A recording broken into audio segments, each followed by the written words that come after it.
Các bạn, đây là cái dĩa chả bò của mình ha. Dĩa chả thịt bò của mình đó các bạn. Các bạn thấy rất là bắt mắt ha. Nhưng mà chả bò chai nghe các bạn. Cho các bạn muốn thấy rất là hấp dẫn ha. Nó mềm, thơm, dai. Có mùi dậy lên có cái mùi rất là thơm các bạn. Giờ các bạn muốn biết mình làm như thế nào thì mời tất cả các bạn sẽ vô bếp làm cùng mình nha. Mời các bạn. Hôm nay mình sẽ chia sẻ với các bạn cái món thịt bò chai nha các bạn ha. Trước tiên thì mình sẽ có là đây là 500g bột năng á các bạn. Xin lỗi các bạn, đây là bột mì ngan nha. Đây là 500g bột mì ngan. Cái bột này người ta có thể làm bánh mì á các bạn. Nếu mà các bạn mua không có bột mì ngan thì các bạn có thể làm bằng bột mì đa dụng nha. Thì gia vị thì chúng ta sẽ có là cái chai cái hũ ướp thịt bò này nè các bạn. Gia vị ướp thịt bò này ha. Đây là hũ gia vị ướp thịt bò. Tiếp theo đó là cái sốt xá xíu này nha các bạn.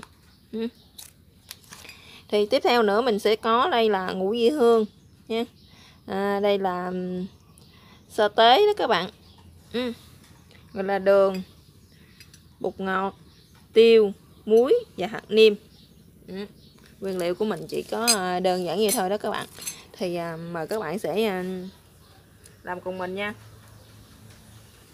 Trước tiên mình sẽ đi nhồi bột trước nha các bạn. Mình sẽ cho nó ra đây, cho một cái thao ha.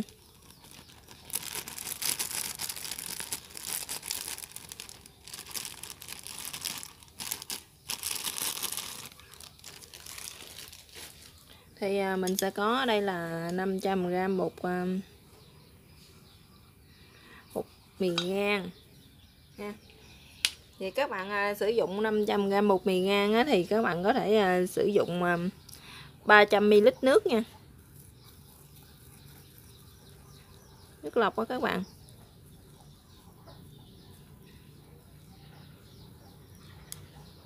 Các bạn cho muối vô rồi thì các bạn đưa nước vô rồi thì các bạn sẽ cho vô đây cho mình 1 muỗng cà phê muối nha các bạn. Rồi các bạn trộn đều lên.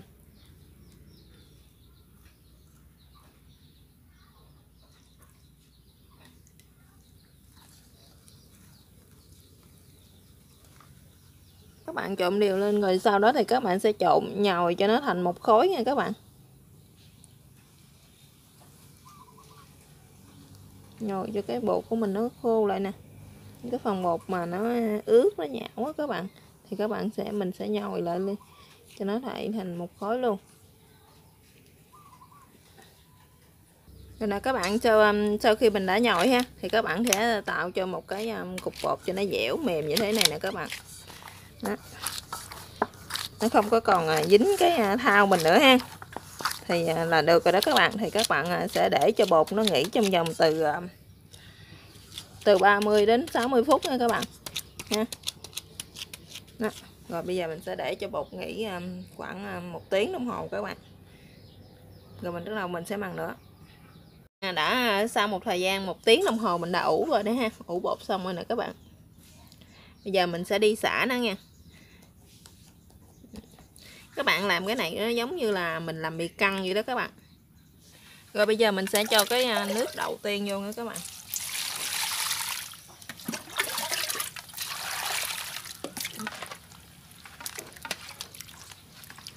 Các bạn rửa như thế này nè.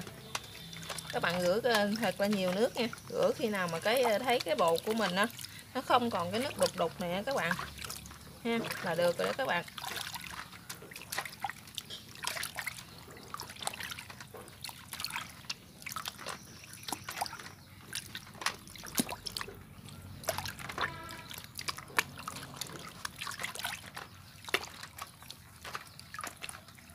Đây là cái nước đầu tiên nè, mình sẽ bỏ nó ha.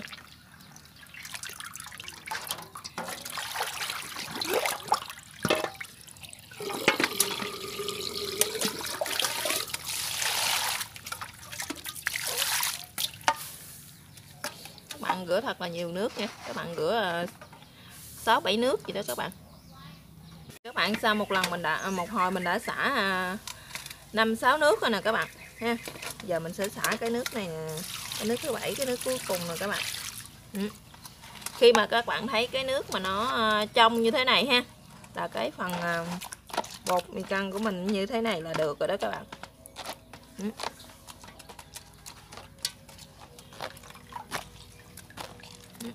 Nửa ký mà bột mà mình còn có bao nhiêu nè các bạn.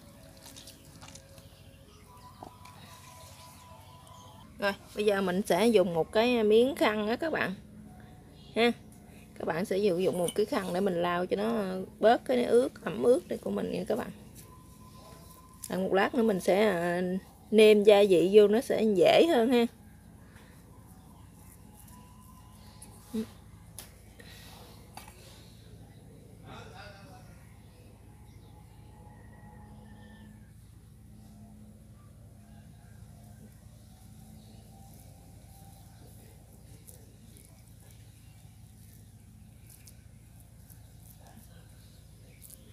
Rồi bây giờ thì cái này thì mình cũng đã lau cho nó ráo nước rồi đó các bạn.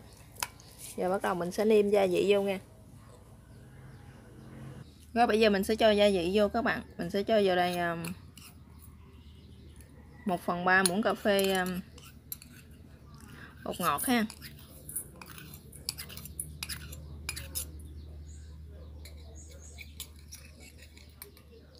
Và mà nửa muỗng hạt tiêu luôn các bạn.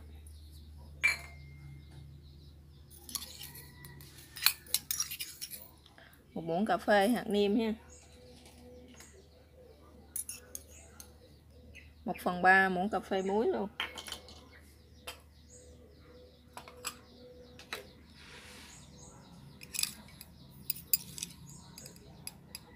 Và một khối cà phê đường nha các bạn.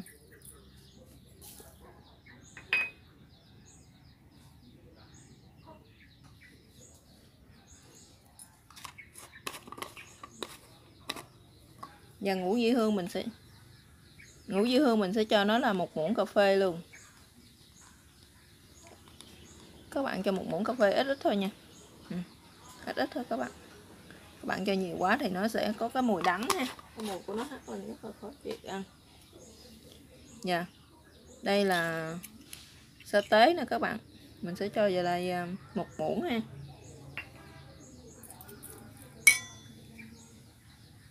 Rồi bây giờ mình sẽ cho đây là 1 muỗng cà phê luôn. Nhưng mà hơi nhiều xíu nha các bạn. Hơi dung xíu.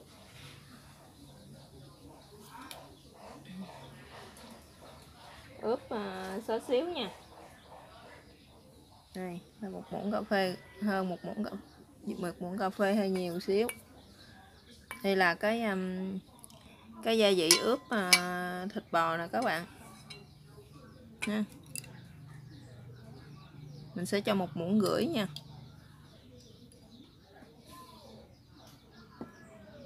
Rồi bắt đầu chúng ta sẽ trộn lên các bạn.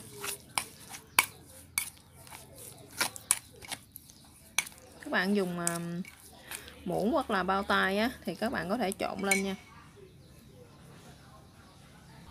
Rồi bây giờ mình sẽ dùng tay mình sẽ trộn ướp cho nó đều hết tất cả các gia vị nha các bạn, để nó thấm hết vô trong này.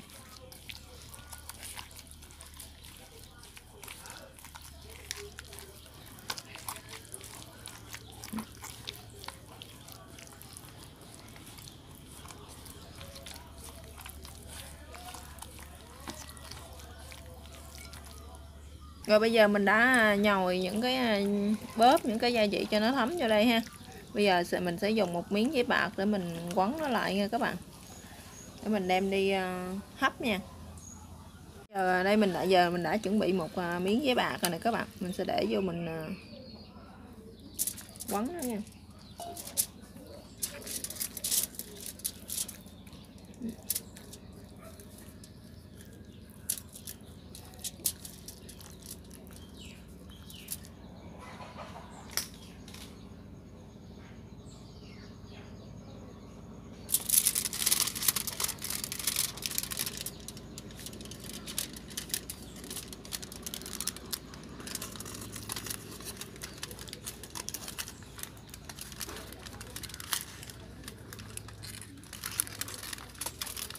Các bạn quấn cho nó thiệt chặt ha.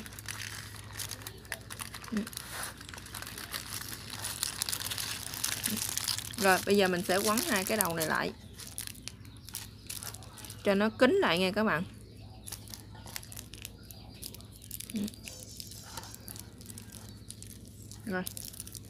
Rồi mình đã quấn xong ha.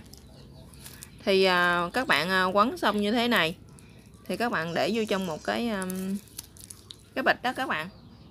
Nè, mình sẽ cho nó vô đây một cái bọc ni lông rồi các bạn.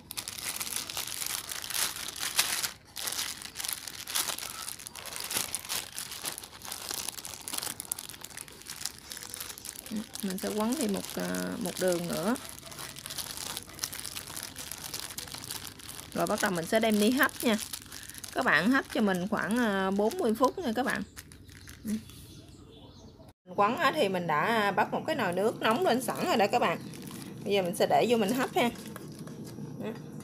Thì các bạn hấp cho mình 40 phút nha các bạn. Nãy giờ được 40 phút rồi đó các bạn. Bây giờ mình sẽ dỡ nó ra coi nó như thế nào ha. Rồi nó đã chín rồi nè các bạn. Bây giờ mình sẽ tắt bếp ha. Mình lấy nó ra, mình đợi nó nguội đặng mình lấy cái phần này ra nha các bạn. Mình sẽ đem nó xuống luôn.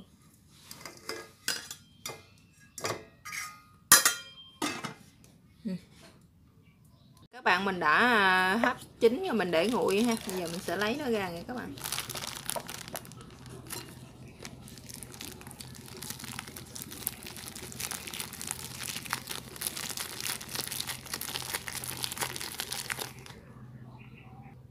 Đó các bạn, mình sẽ lấy nó ra coi mình coi nó như thế nào ha.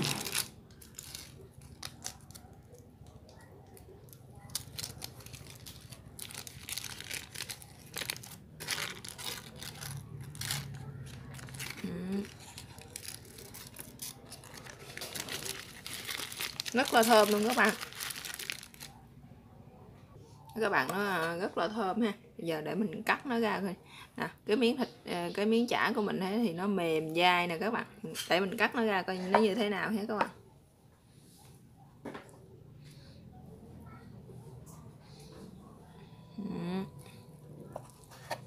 Đó, cái đòn chả mình rất là ngon luôn. Thịt nó rất là dai các bạn. Đây là cái chả bò của mình bây giờ thì nó đã hoàn thành rồi đó các bạn. Cảm ơn các bạn đã theo dõi video của mình ha. Chào các bạn và hẹn gặp lại các bạn trong các video tiếp theo.